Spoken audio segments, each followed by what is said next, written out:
తర్వాత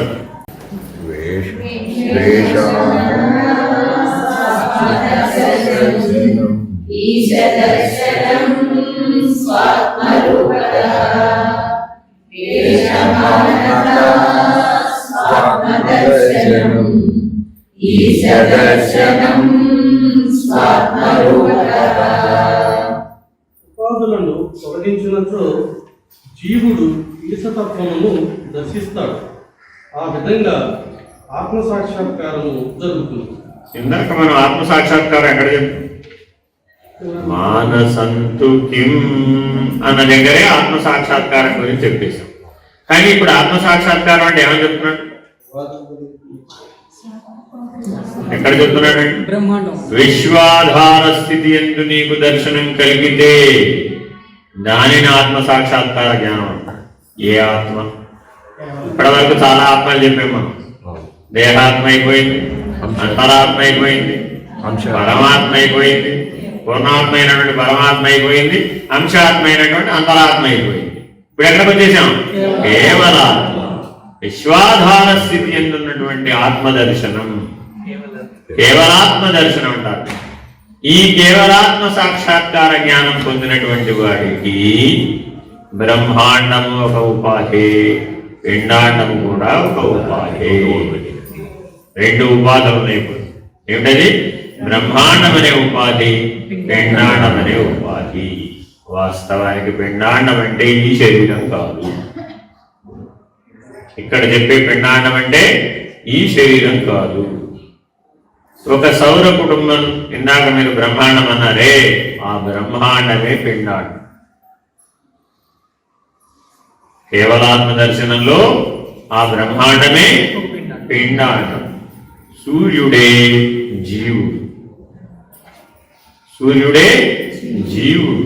సూర్యుని చుట్టూ ఉన్నటువంటి బ్రహ్మాండమే పిండాండం. మరి బ్రహ్మాండం అంటే ఏమిటండి? అనంత విశ్వమే, అనేక కోటి బ్రహ్మాండ వలయమైనటువంటి విశ్వమే బ్రహ్మాండం. ఆ విశ్వాధార స్థితి ఎందున్నవాడే బ్రహ్మం. ఇప్పుడు మనం బ్రహ్మం ఎక్కడికి తెచ్చేసామండి? ఇందాక మన ఇష్టం, 4 ముఖాలు పెట్టేస్తాం, 5వ ముఖం గిల్లేసాడంటాం. మన కథలు ఎలా ఉంటాయండి? ఆయన ఏదో అపస్వరం పలిగాడట, ఈయనకేదో కోపం వచ్చిందట, భైరవుని పిలిచాడట, ఆ ముఖాన్ని గిల్లేయమన్నట, ఆ బ్రహ్మ కపాలం వచ్చి ఇక్కడెక్కడో పడిందట. దాంట్లో వెళ్ళి మనం కనుక పితృదేవతలకు పిండం పెట్టేస్తే వాళ్ళు శాశ్వతంగా మోక్షాన్ని. ఎక్కడ చెప్పేసి ఉంటుంది? నిత్యానిత్య వస్తు వివేకం కింద. కానీ కేవల జ్ఞానం ఎక్కడ చెప్తుంది?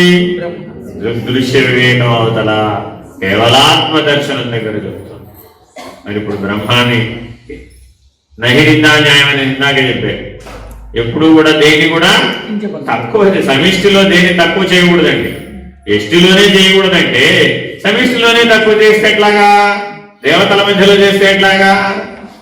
మనం ఏం చేసాము? పురాణాలు రాసేటప్పుడు అర్థం చేసుకోవడం మానేసాం. వాటిని వేదవ్యాసం దాంట్లో సత్యం చెప్పదలుచుకుంటున్నాడు. ఇవన్నీ కూడా ఉపాధులే. పురాణం ఏం చెప్తోంది? ఇవన్నీ కూడా ఉపాధులే, ఇవన్నీ కూడా పరిణామశీలాన్ని పొందేవే. కేవలమైనటువంటి స్థితి నువ్వు చేరాలి. కైవల్యమే నీ లక్ష్యం కానీ, ఈ లోకాలు గాని, ఈ లోకాంతరములు గాని, ఆ లోకేశులు గాని నీ లక్ష్యం కాదు. పశువులు నీ లక్ష్యం కాదు, రుద్రులు నీ లక్ష్యం కాదు, ఆదిత్యులు నీ లక్ష్యం కాదు, వైకుంఠము నీ లక్ష్యం కాదు, కైలాసము నీ లక్ష్యం కాదని చెప్పడమే అష్టాదశ పురాణాల యొక్క పరమార్థం. కానీ మనం పురాణాలు ఎక్కడైతే చేసుకున్నాం? సాంతం కార్తీక పురాణం చదువుతున్నారా లేదా? కదా కార్తీక మాసం అందరూ చదువుతారా లేదా? కార్తీక పురాణం అందులో ఏముంటాయండి? ఏకంగా స్నానం, శాంతం కిందకి, శాంతం కిందకి అన్నమాట. ఎక్కడికి వచ్చేసింది అది? పిండాంగం అంటే ఏంటి? శరీరం. అంటే వారానికి ఒకసారి స్నానం చేసేవాడికి చెప్పే విషయం అనమాట. బాబు రోజు స్నానం చేయరానైనా నీకు పుణ్యం వస్తుంది. అర్థమైంది ఏంటంటే తమో గుణంతో జీవించేవాడు ఏం చేశాడు? ఒక కాలంలో ఏం చేశాడండి? అనాగరిక మానవుడు. ఇక్కడ ఏం చేశాడు? స్నానం లేదు, ఓ జపం లేదు, ఓ తపం లేదు. ఇప్పుడు మనం కలికాలంలో చూస్తూనే ఉన్నాం లేదా? ఇప్పుడు వాటి పొద్దుగా లేవడు, స్నానం చేయడు, అన్నీ తినేస్తాడు. పొద్దున్న లేవగానే అని శుభ్రంగా భోజనం చేసేస్తాడు. భోజనం చేసేసి స్నానం చేస్తాడు. మరి వీడికి ఇప్పుడు అర్థం ఏం చెప్పాలంటే ఏం చేయాలి? కార్తీక పురాణం రాశాడు. ఇలాంటి వాళ్ళ కోసమే కార్తీక పురాణం రాశాడు. అర్థమైందండి? ఒరే బాబు నువ్వు దేనికోసం పుట్టావు? కైవల్యం, కేవలాత్మ దర్శనం. విశ్వమానవుడవు నువ్వు, విశ్వంభరుడవు, విశ్వేశ్వరుడు. నువ్వెవరివి అంటే విశ్వమానవుడవు, విశ్వనరుడవు నువ్వు. ఇంకెవరు అయ్యాలి? విశ్వంభరుడవు, విశ్వానికి ఆధార స్థానంలో ఉన్నవాడు. ఇంకెవడు అయ్యాలి? విశ్వేశ్వరుడు. అందుకని కాశికాపురిని మోక్ష పట్టణము అన్న.